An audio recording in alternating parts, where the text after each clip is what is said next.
On this journey, we've witnessed many systems thinking breakdowns, how high uncertainty avoidance and collectivism led to inaction in Korea, King's plea to the white moderate who was more devoted to order than to justice, and the cry out against systemic racism and brutality within the police force in Ferguson and again in the current Black Lives Movement. Bell states, humility is perhaps the last key to ethical action. It gives us space to see that we do not have all the answers. It lets us listen and respond to what is actually happening, being said, being felt. To what extent are we willing to be humble in order to transform the systems of the world we live in? I started the DOC program 2 years ago, a little intimidated but looking to learn. I now feel like I know who I am as a leader and have gained self-understanding through our course text and discussion with my cohort.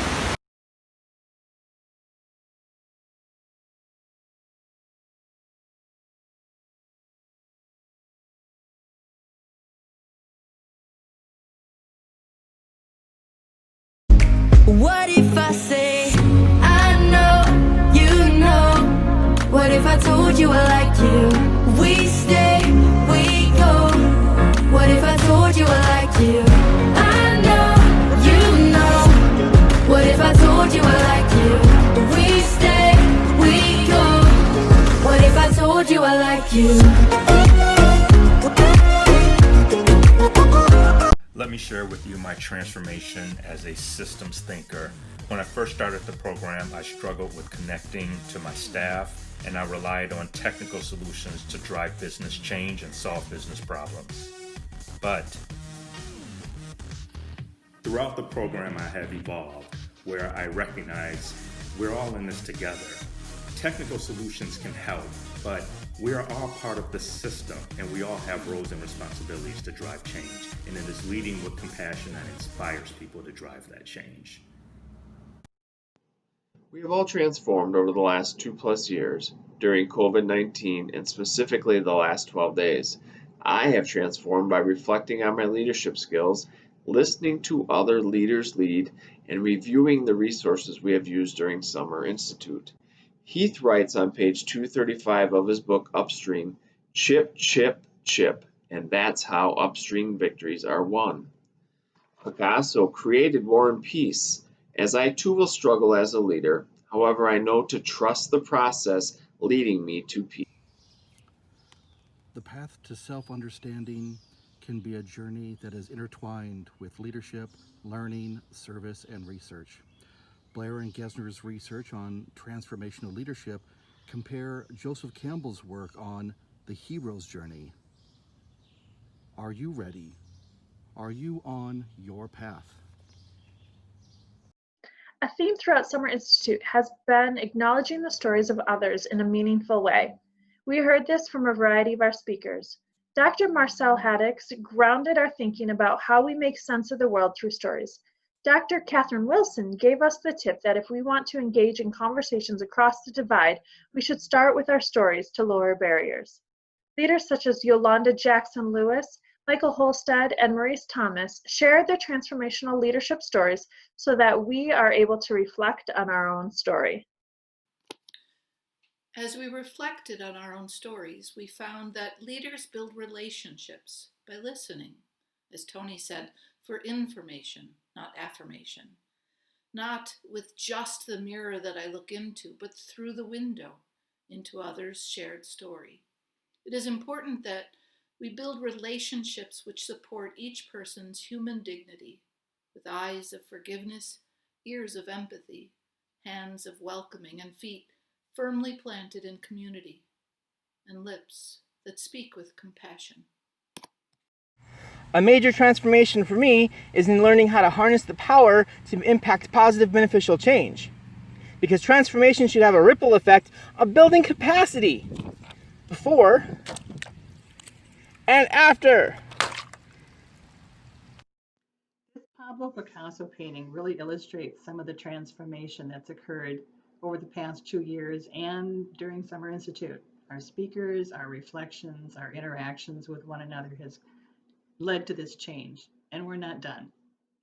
The only thing that maybe could improve this picture would be to take the advice of Dr. Peter McGraw and let's add a cup of tea.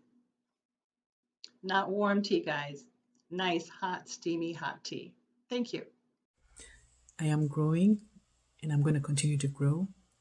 My leadership has evolved and is going to continue evolving. But I want to be able to tell my story and use it in such a way that it influences others to take that step towards taking action and effecting change where needed. As transformational leaders, we change and we develop ourselves. But in order to really grow a corporation or an organization and change how it is, we need to consider individualized consideration. This is where we help train, coach, mentor, and help others so that their capacity may be increased and that they can be better at what they do. I've learned that it's not what you have in your life, but who you have in your life that counts. I've learned that it takes you a long time to become the person that you want to be. I've learned that you should always leave loved ones with loving words. It may be the last time that you see them. I've learned that you can keep going long after you think that you can't. I've learned that learning to forgive takes a lot of practice. I've learned that no matter the consequences, those who are honest with themselves get the furthest in life. That's what I've learned. One thing that I have been focusing on during my personal transformation is listening to the calling in my heart and using that to guide my decisions. I have grown to be more aware and mindful of the people around me, how to create better relationships, and how to use myself to contribute to a more inclusive environment while helping create future leaders. Hello, Joe McCook here. A little bit of advice, I guess, would be trust the process as it's offered. You'll find that by being present, patient, and aware of the changes occurring, you'll develop an understanding of your strength. And when you find it, you want to give it away. Good luck. One of the things I've learned in Summer Institute is how to think upstream.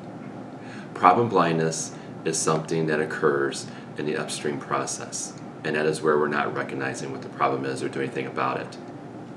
Wilson, in her presentation to us, mentioned how we need to be able to talk to others and try to find common ground to be able to solve problems. I think that's one of the major steps of thinking upstream. This piano serves as a good example of systems thinking, which is one way in which I've transformed over the last several years. Just like a system, it's made up of many different components that each interact and respond to one another. The system can respond either slowly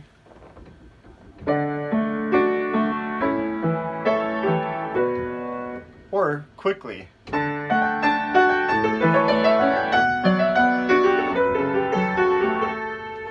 Either way, it is dependent upon the levers that are being acted upon.